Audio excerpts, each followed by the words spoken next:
Hello guys, welcome back to my YouTube channel. आज हम पढ़ेंगे ऑडिट कमेटी के बारे में। ऑडिट कमेटी क्या होती है, इसके रोल्स क्या होते हैं, किस कंपनी को कॉन्स्टिट्यूट करनी होती है। So let's get started. Section number 177 of companies act 2013 and SEBI LODR regulation 2015 deals with the audit committee.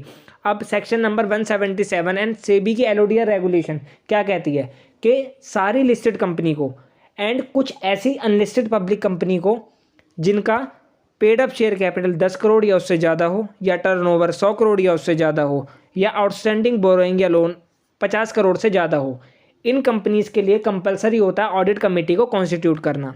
अब कंपनी तो ऑडिट कमेटी कॉन्स्टिट्यूट नहीं करेंगी, तो रिस्पॉन्सिबिलिटी होती है बोर्ड ऑफ डायरेक्टर की of such company to appoint audit committee.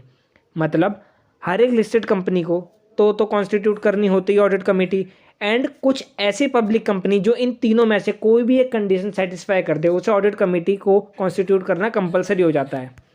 अब हम देखेंगे कॉन्स्टिट्यूशन ऑफ ऑडिट कमेटी। अब ऑडिट कमेटी तो बन गई, हमें ये भी पता चल गया कि किस किस कंपनी में कंपलसरी होती है ऑडिट कमेटी अपॉइंट करना। ठीक है, तो अब हम देखेंगे कि ऑडिट कमेटी के अंदर कितने डायरेक्टर होने चाहिए।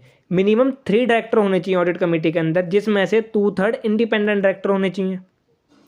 और ऑडिट कमेटी का चेयरमैन हमेशा इंडिपेंडेंट डायरेक्टर ही होगा। और जितने भी डायरेक्टर ऑडिट कमेटी के अंदर हैं शैल बी फाइनेंशियली लिटरेट। अब यहाँ पे फाइनेंशियल लिटरेट का मतलब क्या होता है?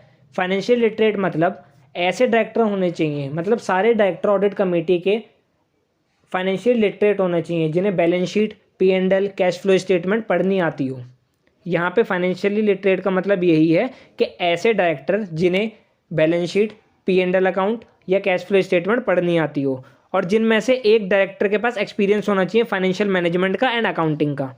और ऑडिट कमेटी की मीटिंग साल में 4 बार होगी, मतलब minimum 4 audit meeting in a year. Quorum क्या होगा मीटिंग का? 1/3 और 2 विच एवर इज हाइयर। अब हम देखेंगे रोल क्या होता है ऑडिट कमेटी का। ऑडिट कमेटी बन गई, उसके हमें डायरेक्टर भी पता चलेगा कि क्या क्या कंपोजिशन होनी चाहिए, कितने डायरेक्टर होने चाहिए। ठीक है, उनकी क्वालिफिकेशंस भी पता चल गई। अब हम देखेंगे रोल क्या होते हैं ऑडिट कमेटी के। ऑडिट कमेटी का पहला रोल है रिकमेंड करना appointment and remuneration of auditors. Audit committee recommend करेगी बोर्ड ऑफ डायरेक्टर को about appointment and remuneration of auditors.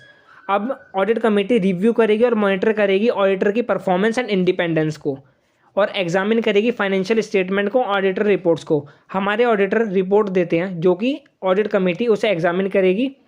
और approval of related party transaction, company में रिलेटेड पार्टी ट्रांजैक्शन का अप्रूवल लेना पड़ता है कंपनी को ऑडिट कमेटी से। ऑडिट कमेटी के अप्रूवल के बाद ही कंपनी रिलेटेड पार्टी ट्रांजैक्शन कर सकती है। Thank you.